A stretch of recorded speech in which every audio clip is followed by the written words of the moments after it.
İştevanikirin kesayetiyen siyasiyen cihan eli seğildana xelkeli İran'e berdevame. Ines Schurtner.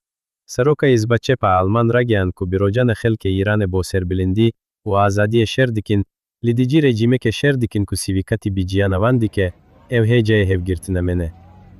Cialiyedin ve senatör Mitch McConnell ragiant, bideikan rejime İran'e miculeşandin, u belavkirine terörizm, ricandina xvina Amerikayan, li peyketin bo bibidestvanina çeka navki bo tepeserkirin, u serkuta xewn u xveziyan xelke İran'e buye.